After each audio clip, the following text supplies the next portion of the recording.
Faye ñu dem droit au but. Gis nañu démb ci ngoon lañ ñu xibaar ne Ousmane Sonko nekkatul premier ministre bu Sénégal désormais léegi dafa bokk ci les anciens premiers ministres du Sénégal ñu jot ne fii ak ñetti fan lu mu gàtt kana président de la République dina tabbu beneen profil beneen ministre léegi nag gars yi dugg beeg génn bi mu ngi am dàq gi d'abord bala ñoo ñëw ci profilu ki nga xamante ni moom moo war a wuutu le premier ministre ba woon Ousmane Sonko ban jàngat ngay def ci dàq gi lan moo war a tax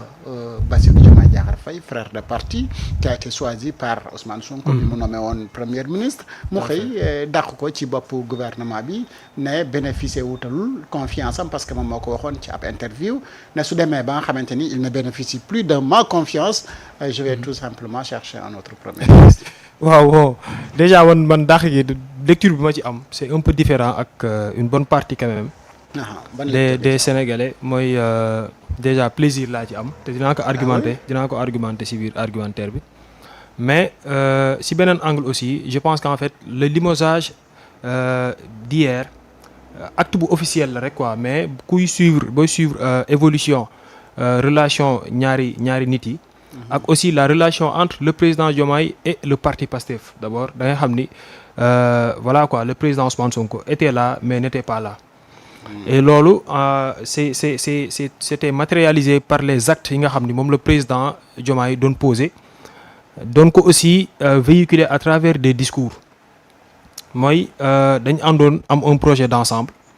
ce projet dem ba à un moment donné nekkatul woon le projet de PASTEF parce que damay faral di wax à travers les émissions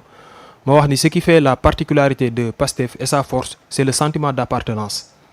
le projet de PASTEF li tax mu réussir wala li tax ñu plébiscité ko mooy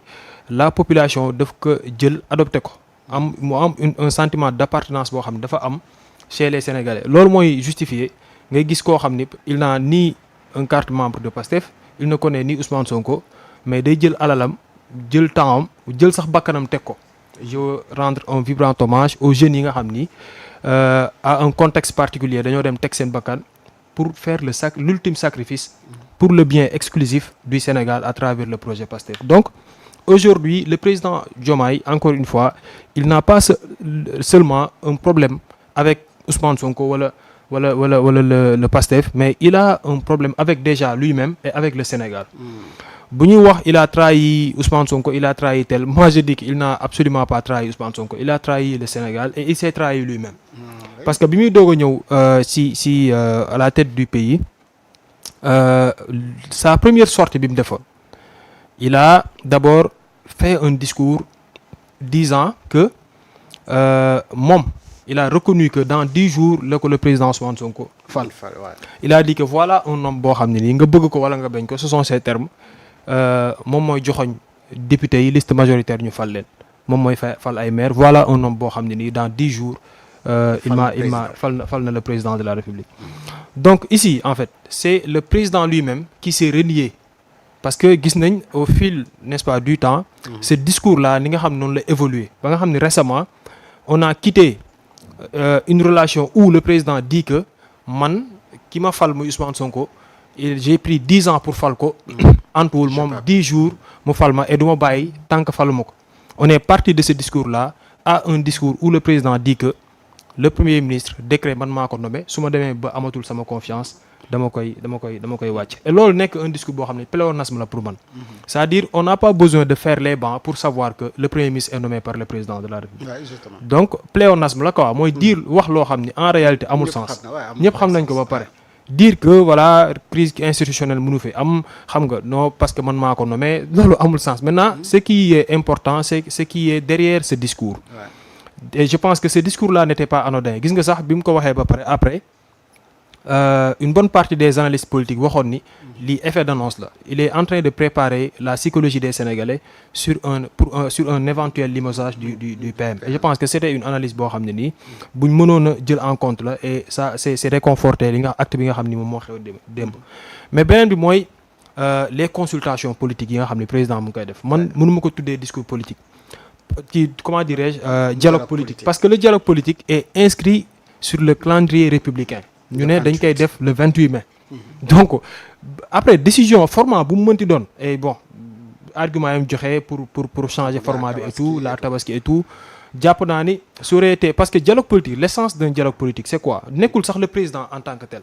nekkul moom muy nekk en rapport direct mais dafa war a doon une confrontation entre les acteurs politiques parce que boo xoolee dialogue bu mosaan am dañuy teg des commissions ñuy teg commission bu ne ñu am kuñ ko jox les commissions sur une période donnée ñuy def seen travail loo xam ne président sax mën na ko bañee suñu paree ñu jël seen rapport daal koy jox le président maintenant reste à savoir si le président moom dina ko appliquer ou pas et moom premier dialogue politique yi bi mu def bi les assises de la jeunesse rapport bi ci génn il avait pris l'engagement que voilà les assises de la justice du moins il avait pris l'engagement que lépp lu ci génn da koy appliquer parce que bu fekkee en fait on ne peut pas être juge et partie le président bu fekkee c'est lui qui est au cœur de la dialogue après bon conflit d'intérêt moom mooy am quoi il peut voilà dire man li ma arrangé la jël donc li mu def ni du dialogue donc li mu def ni en fait du dialogue mais c'est des consultations politiques boo xam ne bu ko defee woon neneen nu dul ci dialogue bi ce serait flagrant parce que amul kenn koo xam ni mënoon nga imaginer le président Diomaye Faye avec tout ce que fi ñu jaar yëpp quoi ak fi ñu jaar ak la classe politique ancienne wala du régime sortant ñu dem ba nga xam ni moom dafay toog ak des profils yoo xam ne nii ñoom lay toogal récemment donc ce serait c'est-à-dire lui depuis le début de cette histoire il veut en quelque sorte trahir sans pour autant se faire passer